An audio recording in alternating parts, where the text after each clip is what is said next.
So I just wanted to kind of go over the student side of Top Hat and help answer some of your questions that have been sent in about Top Hat. So many of you have asked, do I have to purchase access to Top Hat? So the answer is yes. Top Hat is our textbook. It's our online homework platform where we'll have our discussion pages. It's also where we'll have our practice exams, our recitation, and our real exams. And it should come at an expense of about $110. So I'm always cognizant of the price of courses, the price of material. So I've tried to do my best to kind of limit that price to you. So we've got many things available within Top Hat that we'll be using all semester. So the first tab is the classroom tab. And in that classroom tab, we haven't used this yet, but during lecture, we will use the classroom tab. And that's where you'll find these questions and attendance. So during lecture, I will post questions to the class. They'll be made available here. You'll find them here, and you can answer them here. I'll give everyone a few minutes to work on the problem. I'll bounce around to different groups online and helping you with that material. And then we'll come together. I'll ask everyone to answer that, and then we'll go over the answer together as a class. The tab that you've probably interacted with the most is this Assign tab. And so if we open up the Assign tab, you see these discussion boards, right? You've probably already used a discussion board. So within the discussion board, I've got a few different tabs open right now. I've got general class questions. So this is a great place to post any general class question you have. Anything about the structure of the course or where to find something or when something is due, please post that question here. The other one that you've probably already looked at is this Welcome to Chem 106. And so I've answered many of these, not some of the recent ones, but this was just kind of a general introduction to everybody. I gave you a little background about myself. And then a picture from one of my recent runs down the road. And you could do the same. So you are also able to attach an image as well using this Canvas feature if that's something you'd like to do. This is part of your course grade, right? There's 5% of your course grade from class participation from using the discussion board alone. So that would apply to general class questions. That would apply to using this Welcome to Chem 106, as well as Chapter 1. So obviously we haven't started covering the material yet, so there are no questions here, but this is where you'd post a question if you had something that you were unsure about from Chapter 1, and pretty soon I'll open up a discussion board for Chapter 2 and Chapter 3 and so on. So again, 5% of your course grade from just using this discussion board. There's a little welcome to general chemistry, just the different question types available, how to answer those questions so you can practice with those before you start doing the homework. The next tab, student resources, we have some appendices, the equation sheets, right? All good things, table of contents.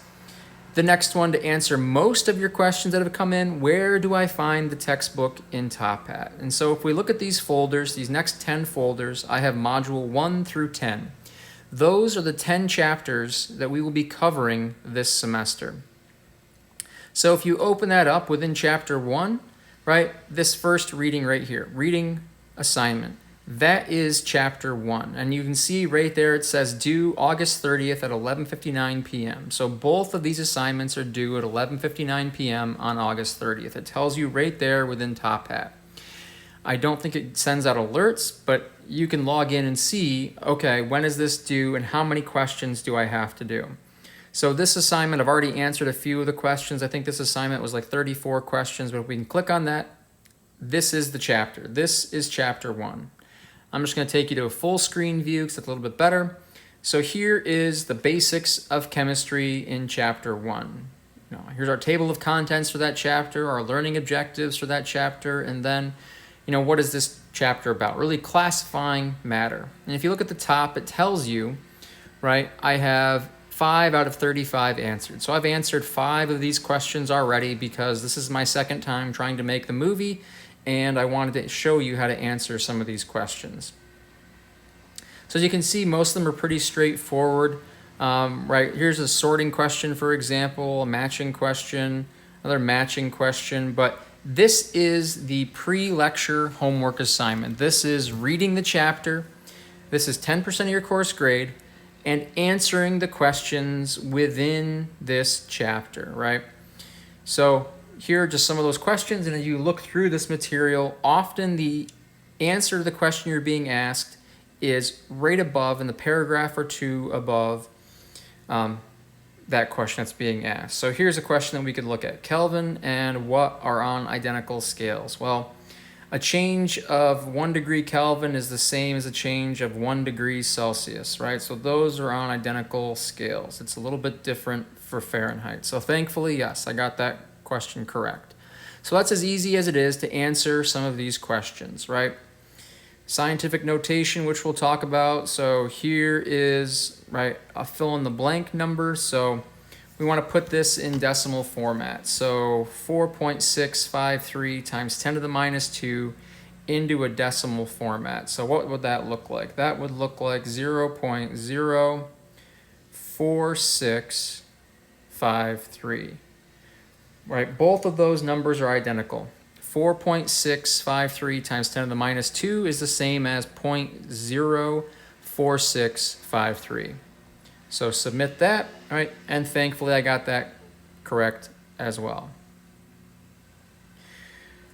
So here are just the different types that you'll see for that pre-lecture homework, right? Again, 10% of your course grade from just reading the chapter, answering those questions within the chapter, and as you can see, you get 4 attempts for these questions. For the multiple choice, that's not really a big deal, but for the fill in the blank, right, that's when it becomes a little bit of a concern. We can't just sit there and guess all day long. So I'm going to close out of that now, and now I'm going to open up, but sure, we could look at Module 2. Here's the reading assignment for Chapter 2, right, the atomic level. But I want to look at the traditional homework, and that's what's right here. So here's our traditional homework. Again, I'm going to open that up in full screen just to get a better view. Again, we have 33 questions. I've already answered some of those, just working through this, but here's your traditional homework, right? Got a few built-in study problems to help you with some of the harder problems, right? Sorting, determining the material. Is it a homogeneous solution, right? Classifying material. That's our traditional homework. That's what this will look like, much like the embedded questions within the reading. And again, this is another 10%. Homework total is 20% of your course grade. 10% from the pre-lecture reading and 10% from the post-lecture reading in this traditional homework right here. So hopefully that helps figure out where everything is, how you find everything, right here in Top Hat. And pretty soon you'll see other folders appear. One folder will be recitation. That'll appear pretty soon. Another folder will be our practice exams, and then eventually our real exams as well will be over here in this content tree to the left. So hopefully that helps you figure out and find everything you need to know about Top Hat. Please let me know if you have any other questions.